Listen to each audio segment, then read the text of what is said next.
Fake HOA laughed at my robotic arm. It's military grade, earned in combat. Purkinamurnum is part one. My name is Marcus Hill. I served 3 tours in Afghanistan as a combat engineer for the United States Army. The last one nearly took my life and did take my right arm. But I didn't come back broken. I came back transformed. When the IED went off, I was thrown 20 feet into the dirt. All I remember is the ringing, the silence that followed, and then the pain. They told me later that I bled out twice before I made it to Germany. I shouldn't have survived, but I did. And now the arm that replaced mine? It's a military-grade prosthetic designed with the same tech they use in bomb disposal units. It's not sleek, it's not subtle. It's black, armored, and powerful. When I wear short sleeves, people notice. Most people nod with respect. But not here. Not in Cypress Grove. Not in the neighborhood controlled by the so-called Cypress Grove Improvement Committee. A fancy name for a fake HOA led by the most judgmental woman I've ever met. Karen Simmons. The first time we met, I was trimming my hedges. She walked past my house with her small dog and narrowed her eyes like she'd spotted a crack in the sidewalk she wanted to sue. "You the new owner?" she asked. "Just moved in," I said.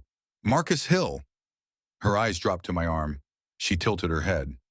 "Bit industrial, isn't it?" I raised my prosthetic arm and flexed the fingers slightly. "Military issue." "Oh," she said with a forced smile.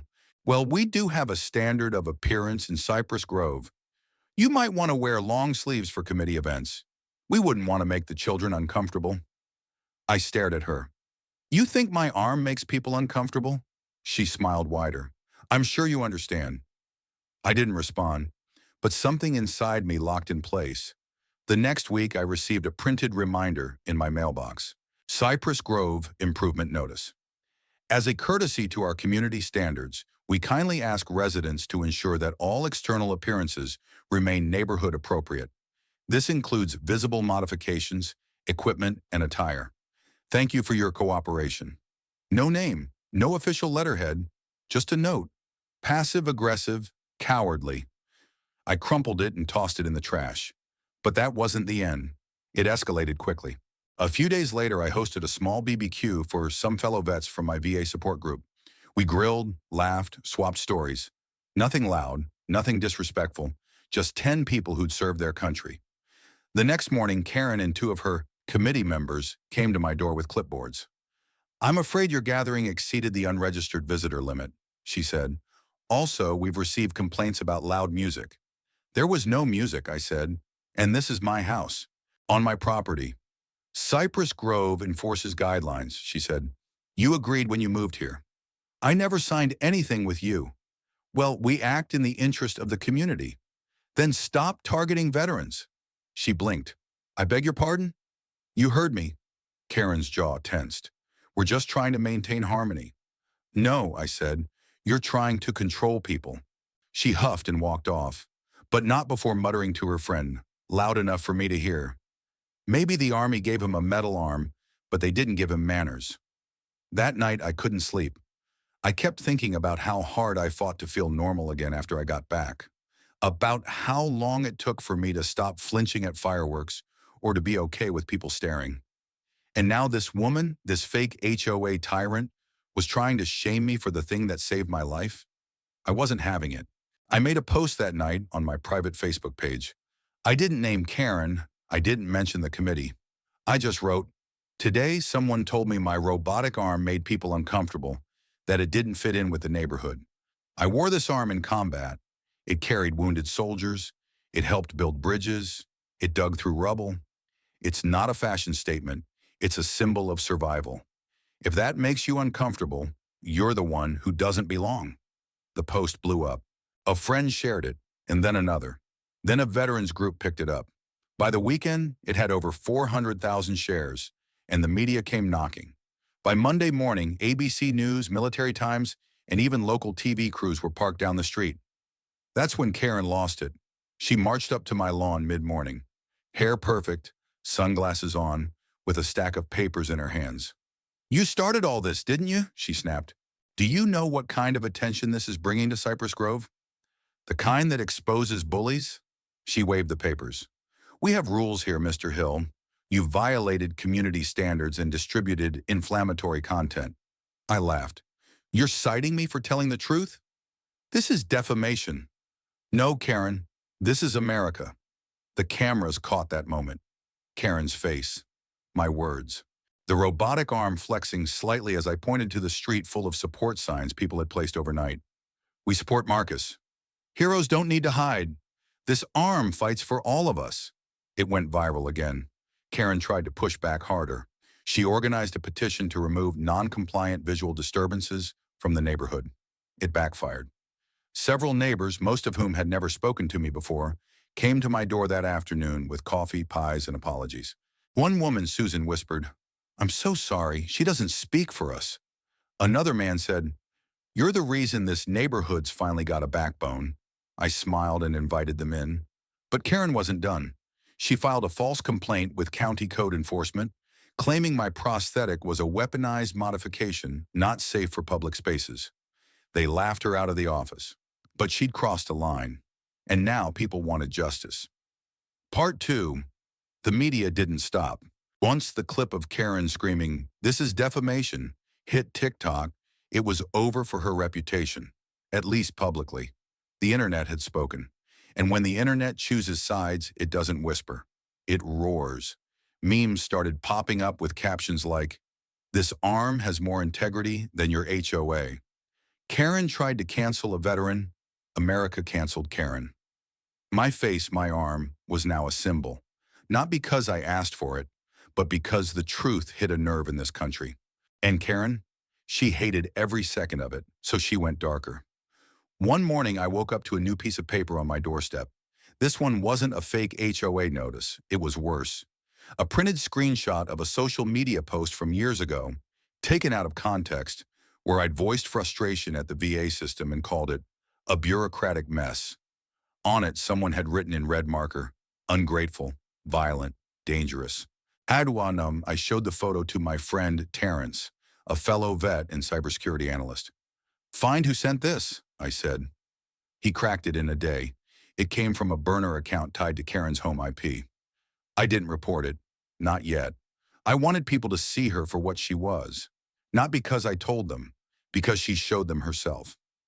That weekend, Karen stood in front of the local news and claimed I'd orchestrated a harassment campaign against her. She cried on camera. "I'm just trying to protect the values of this neighborhood," she sobbed. "But ever since that post, my family and I have been receiving threats. We feel unsafe." The camera panned to her husband, who stood awkwardly beside her, clearly uncomfortable. I watched it play on TV, jaw clenched. "You think I feel safe?" I whispered. The next day, a brick smashed through my front window. Taped to it was another note. "You brought this on yourself." That's when I filed the police report. And that's when everything changed. Cops came. They took the evidence. But one of the officers, an older guy with too much badge swagger and not enough empathy, asked me, "You sure you didn't provoke her?" I stared at him. "I lost my arm fighting for your right to ask me that stupid question." He shifted uncomfortably. But the younger cop beside him nodded. "You did the right thing, sir. We'll take care of this." I appreciated that, but I knew I wasn't fighting just Karen anymore. I was fighting a system that let people like her operate unchecked. The very next day, I got a call from a real HOA attorney, a woman named Valerie Knox. She lived in another neighborhood where the same fake improvement committee model had been tried before. "They're not official," she explained. "They don't have any legal power, but they get away with it because no one challenges them." "Well," I said, "challenge accepted." We began digging. Public records, social media connections, fake fines they'd imposed, threat letters they sent to other residents, unfiled permits for Karen's so-called compliance patrols. We discovered she'd fined over a dozen families for aesthetic disruptions, everything from old garden gnomes to having a Black Lives Matter sign on their porch. A Latino family had moved out just 6 months earlier after Karen posted photos of their backyard online with the caption, "This isn't Tijuana," and no one had said anything, until now. I posted a new video, this time not angry, just calm, measured. I showed the brick, the note, the window. Then I held up the robotic arm. This was built to protect, to rebuild. And now I'm using it to fight for the people in this neighborhood who were too scared to speak. Karen Simmons doesn't run Cypress Grove. She runs a culture of fear dressed up as standards, and that ends now. The views doubled the last video, and this time the press didn't just show up. State media, veterans groups, civil rights orgs, they all descended on Cypress Grove, and now Karen was trending nationwide, for all the wrong reasons. I didn't want a war. I wanted peace. But people like Karen don't back down quietly. They escalate, mask it with paperwork, and call it policy. 1 week after my video went viral, she called for an emergency community meeting in the Cypress Grove clubhouse. It was the same building she had once banned a veteran from renting for his daughter's birthday because camouflage attire isn't suitable for family events. The flyer she posted this time: "Protect our neighborhood, emergency meeting to address harassment, threats, and non-compliance. Hosted by the Cypress Grove Improvement Committee." I knew what it meant. This wasn't a meeting, it was a public trial. Valerie, the attorney helping me, told me not to go. "Let her expose herself," she said. "You don't owe them anything." But I disagreed. Sometimes you have to show up, because silence lets lies grow. So I went. The room was packed, over 70 people, some from the neighborhood, some clearly not. A few wore military caps. One man had a t-shirt that read, "Real heroes wear arms like his." Karen stood at the front like she owned the building, dressed in beige, microphone in hand, clipboard pressed to her chest like a badge. The air felt charged. She began with a monologue. "Cypress Grove has always been a safe, peaceful place. But in recent weeks, there's been a breakdown of decorum fueled by online attacks, misrepresentation, and media harassment." A few people clapped. She pressed on. "One resident in particular, Mr. Marcus Hill, has made it his mission to turn our community into a political stage. What began as a disagreement over neighborhood standards has escalated into online mobs, threats, and property damage." More claps. Then boos. I stood up. Karen's eyes locked on me. "Would you like to respond?" she said sweetly. The mic was passed to me. I didn't raise my voice. I didn't need to. "My name is Marcus Hill. I'm a veteran. I moved here to heal. I didn't expect special treatment, but I didn't expect to be mocked either."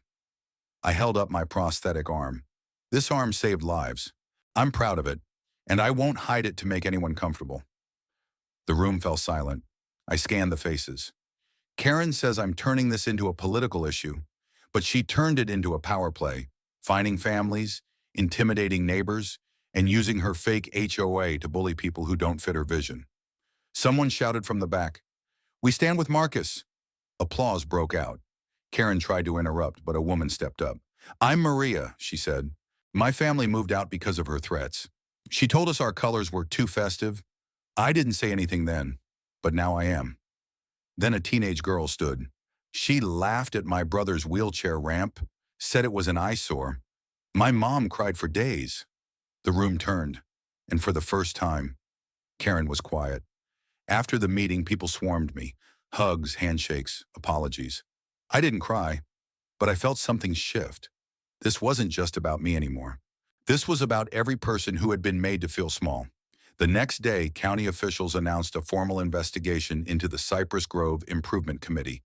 The terms used were strong: unauthorized enforcement of non-legal code, racial and aesthetic bias patterns, targeted harassment of protected groups.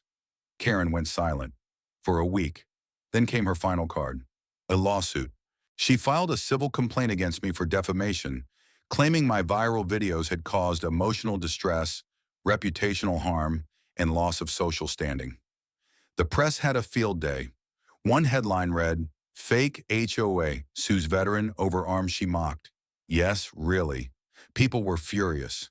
Veterans groups offered to cover my legal fees. Civil rights lawyers contacted me daily. Even strangers sent letters. But I didn't want Karen buried. I wanted her exposed. And I wanted every community like Cypress Grove to learn from it. The judge fast-tracked the hearing. The court date was set, and everything was about to go public. The courtroom was small, but the energy inside it was seismic. The case: Karen Simmons versus Marcus Hill. Allegation: defamation, harassment, intentional infliction of emotional distress. Defense: truth. The moment I walked in, a dozen camera crews turned their lenses toward me. I wasn't wearing my Army uniform. I wasn't trying to make a statement. I wore a plain black t-shirt, and I wore my robotic arm uncovered.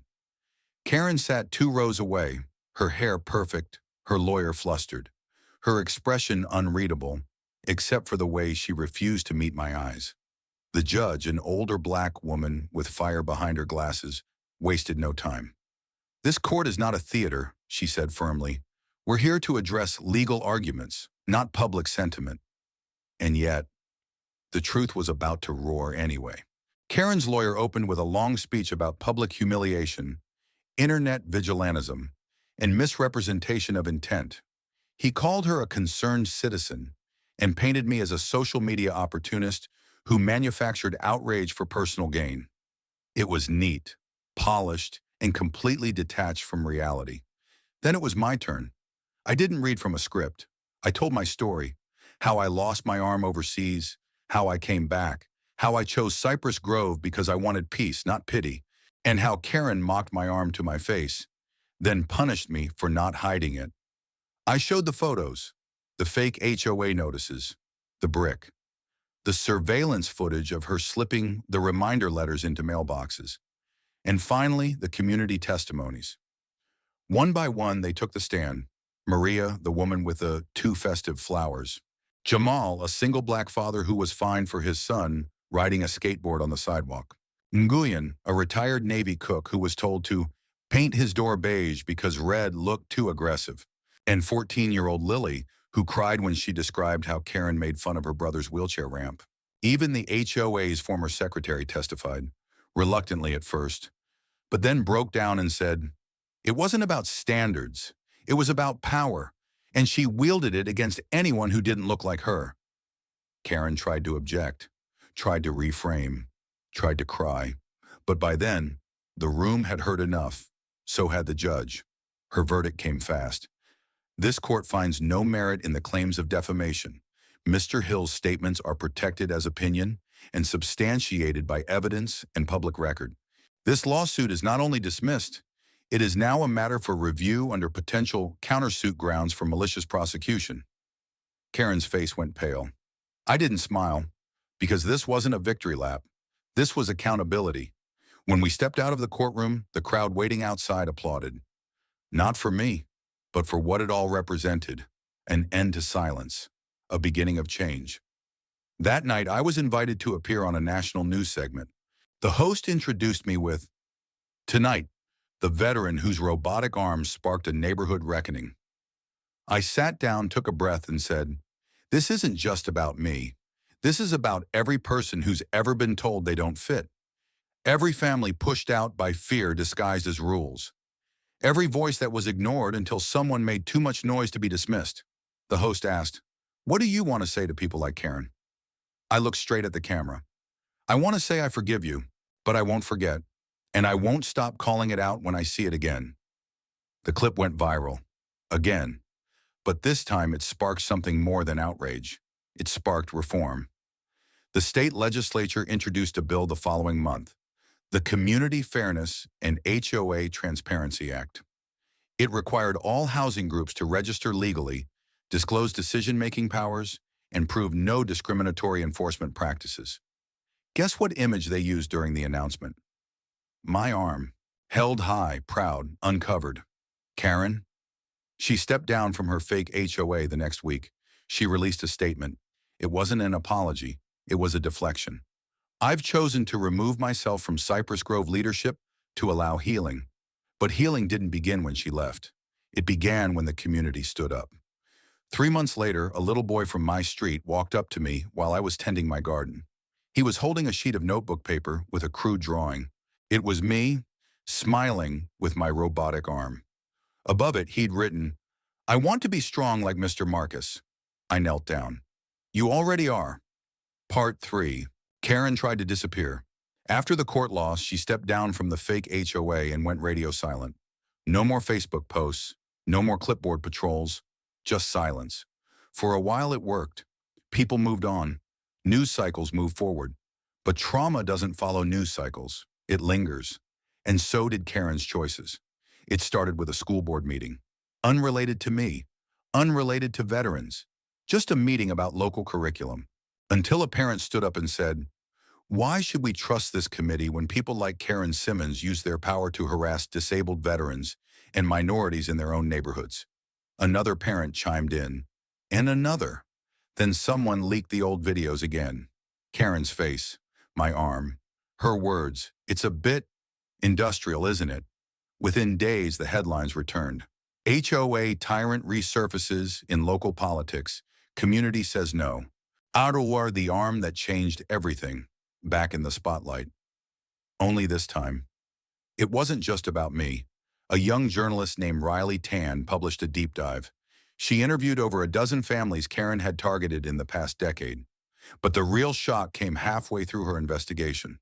Karen Simmons had once served on a city zoning advisory board, one responsible for approving building permits in underserved neighborhoods. Riley found emails, internal ones, where Karen made disparaging remarks about aesthetic cleanliness, keeping cultures in their proper lanes, and limiting overcrowding caused by extended family living. Thinly veiled racism, and it wasn't veiled enough. The leak went viral. Again. Only this time it wasn't funny, it was devastating.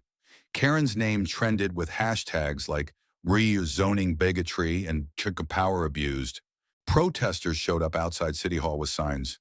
This is what HOA prejudice becomes when it's institutionalized. Karen Simmons must be investigated.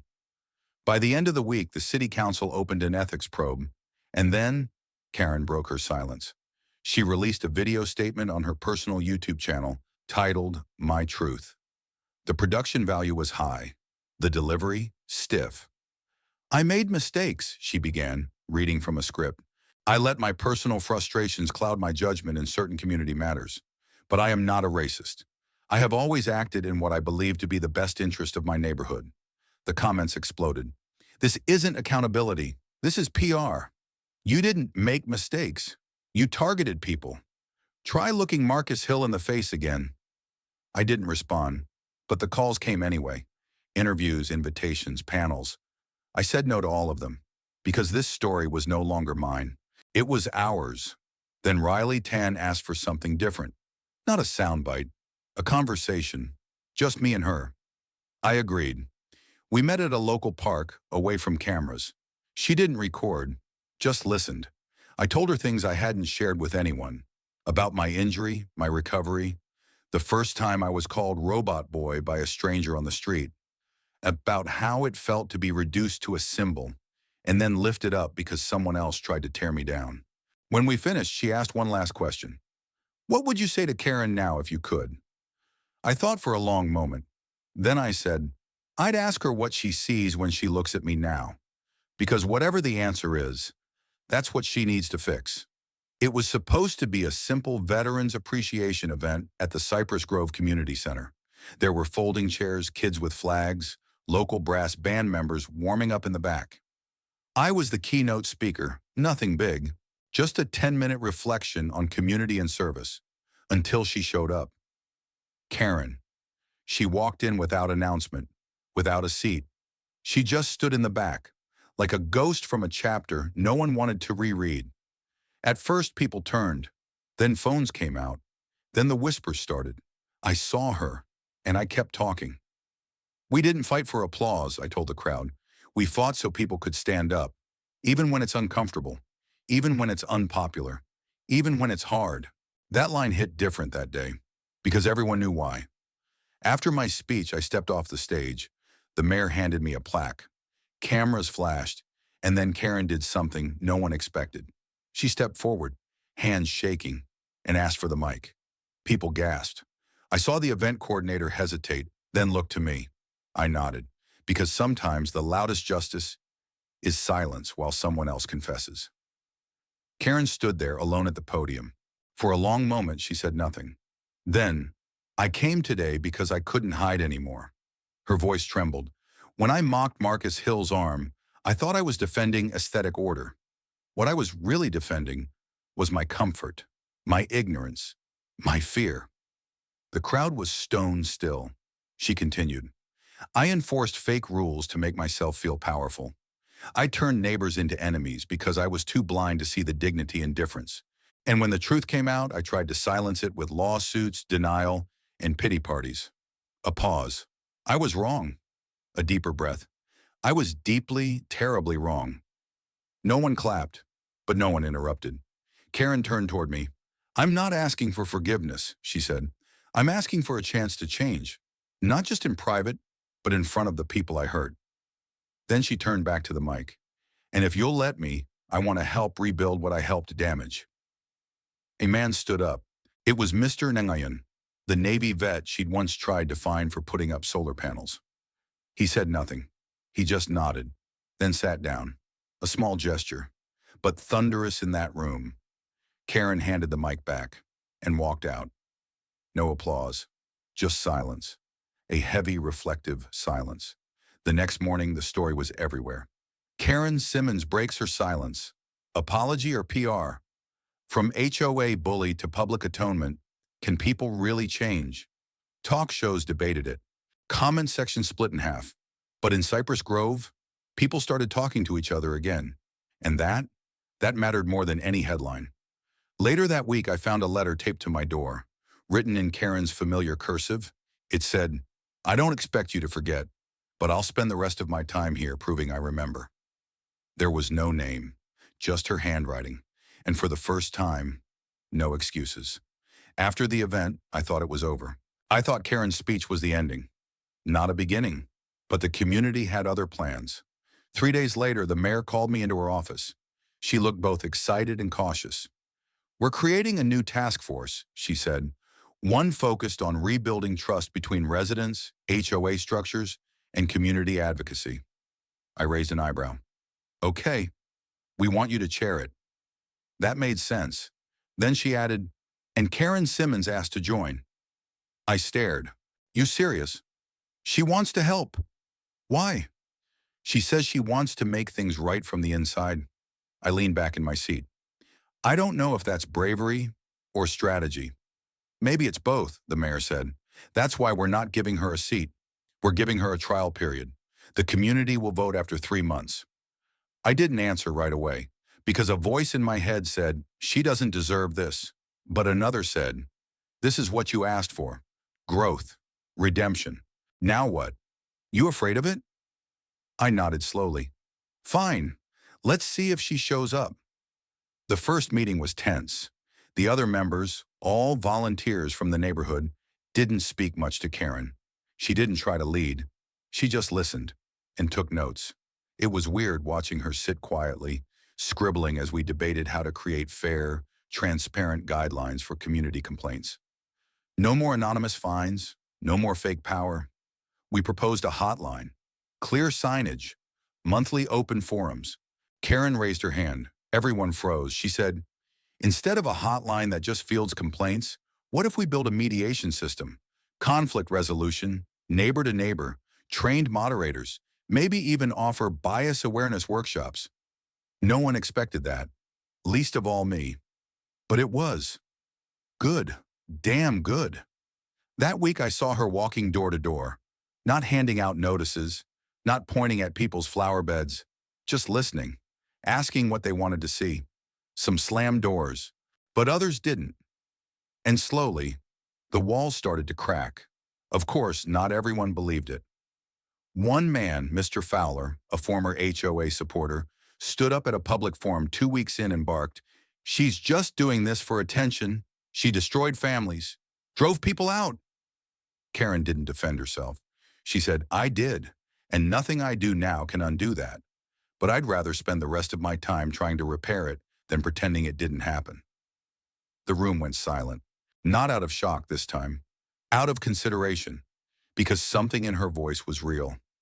The most telling moment came in the form of a teenager, Lily, the same girl whose brother used a wheelchair. She walked into one of the meetings after school and stood at the mic. "My brother used to cry when he saw Ms. Simmons outside," she said, voice shaking. "Now, she brings him flowers, not to fix it, just to say sorry, and he smiles when he sees her now." She turned to Karen. "I forgive you." Karen teared up. "So did I. So did everyone." After 8 weeks, the mayor asked me privately, You think she's changed? I think, I said, she's finally starting to understand that real change isn't about asking for a seat back. It's about earning one. But not everyone agreed. A petition began circulating, demanding Karen be banned from any leadership involvement permanently. The reasoning? Redemption is not permission. It gained traction, then made headlines. And suddenly the entire town had to ask a hard question. Can someone truly atone?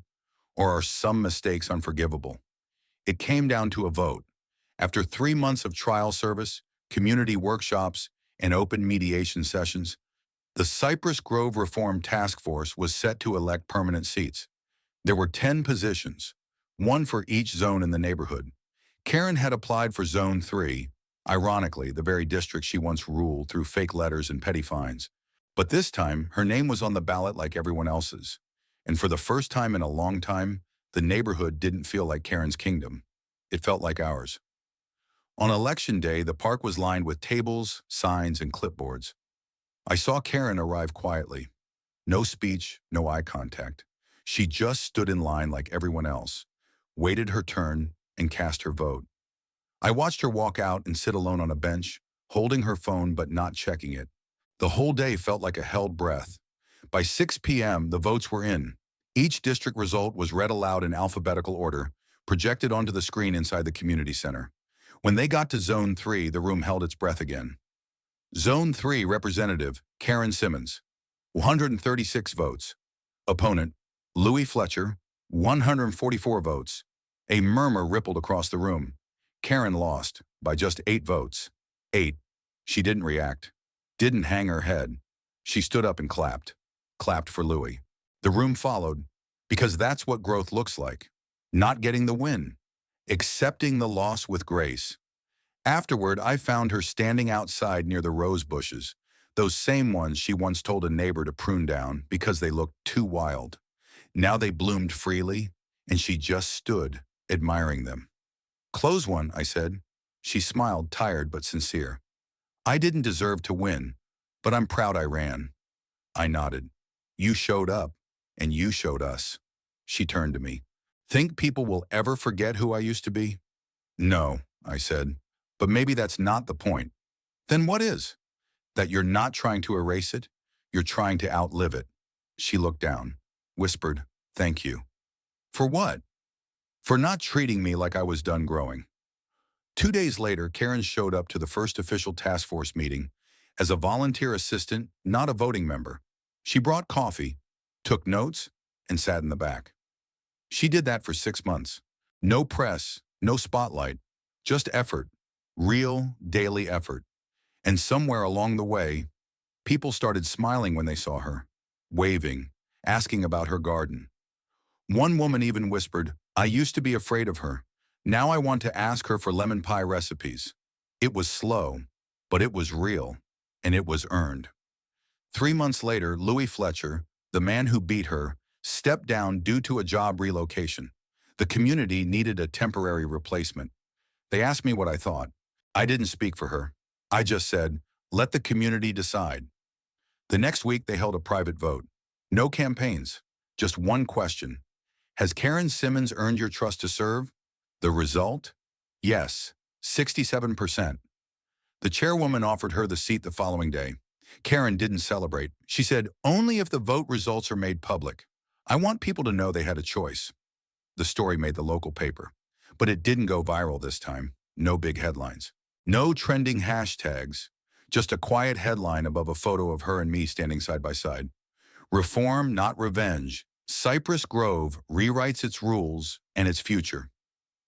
Part 4. 6 months passed.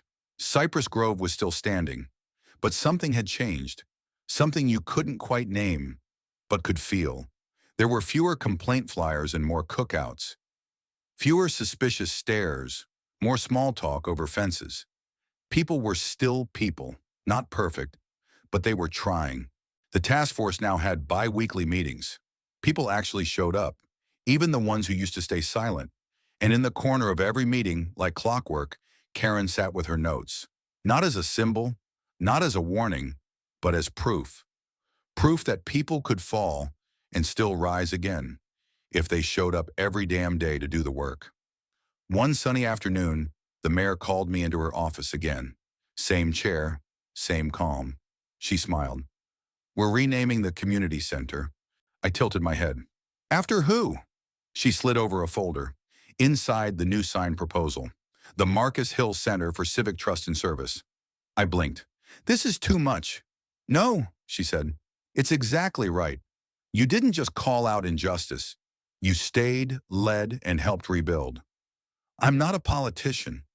Good, she said. Politicians manage. You inspired. The ribbon-cutting ceremony was simple. No fanfare, no media circus, just neighbors, friends, kids on bikes, and Karen standing at the back clapping like everyone else. Afterwards, she walked up. No speech from me, she said quickly. I chuckled. You sure? You're kind of good at them now. She smiled. I just wanted to say, you changed me. I paused. No, you changed you. She looked down. Still feels strange to be welcomed. You earned it. A few weeks later, I got a letter in the mail. No return address. Inside was a crayon drawing, clearly done by a child, a figure with a robotic arm, big smile, American flag behind him. On the back, you spoke at my school. My brother says you're a real-life superhero. I think you are too. Mason, age 8. I folded the letter and placed it next to my medals. Because that was worth more. One summer evening, we held a community movie night in the park. Dozens of families spread out on blankets. Kids ran with glow sticks. Popcorn popped. Halfway through the film, I noticed Karen sitting with an elderly woman I hadn't seen before. Afterward, I approached her. New friend? Karen smiled. My aunt. She's the one who taught me to garden. The one I stopped visiting when I got too busy managing people. I nodded. She told me tonight she's proud of me. She should be.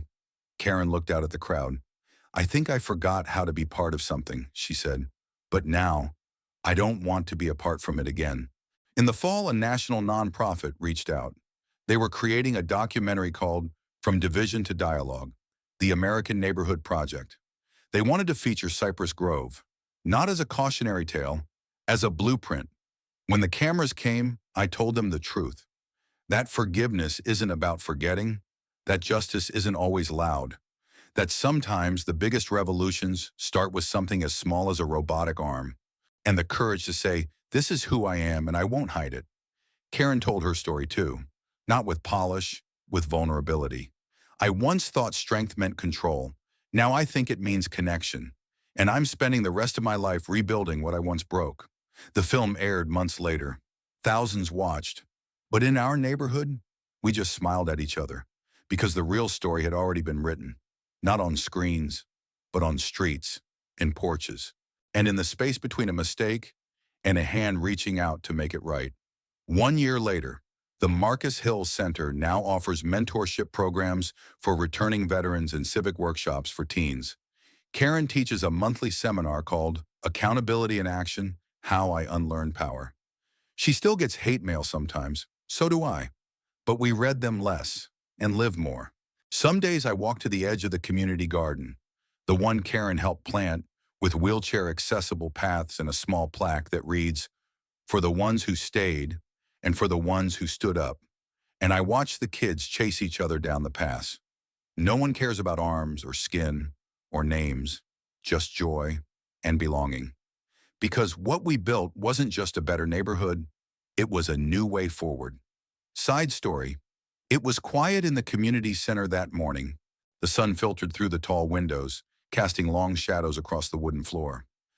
Dust danced in golden beams, and the only sounds were my steps and the occasional creak of an old chair being moved. I was early, too early, but I needed time. Today was the first day of a new program we were piloting, Letters to Service. Local middle schoolers had written letters to veterans in the area as a way to say thank you. Simple, pure. I was tasked with delivering the first batch to the VA clinic. As I gathered the stack into a worn folder, one envelope slipped out. Bright yellow, different from the others. It had my name on it. Marcus Hill. No address, no return info. Just my name. I paused, sat down, opened it. Inside was a handwritten note in gentle, slanted cursive, on paper that had the faintest scent of lavender. Dear Mr. Hill, you don't know me, but I know your story, not from the news or the internet, but because my son was in that park 2 years ago, the night of the movie, the night you helped carry my mother, his great-grandmother, back to her car when her knee gave out. You didn't ask who we were. You didn't make a speech. You just lifted her up with that incredible arm of yours and smiled like it was nothing. But it was everything. My son watched that, and he never forgot. Last month, he asked me if he could get an arm like Mr. Marcus one day to help people. I told him he could get any arm he wanted, as long as he filled it with kindness first. Thank you for showing him, and us, what strength really means. With gratitude, Janelle P. I sat there for a long time, didn't move, didn't breathe much. Just let the silence wrap around me, and let the words settle into a place that medals and plaques had never quite reached. The part of me that still wondered if it had all mattered. It did. It does. Not because of the news. Not because of the center with my name on it. Because one kid watched an old woman get lifted with dignity and remembered it. Because someone saw the arm that was once laughed at and called it beautiful. I folded the letter gently and placed it in my inside pocket. Then I picked up the rest of the stack, walked outside into the sun, and whispered into the wind. Yeah, this was worth it. The end.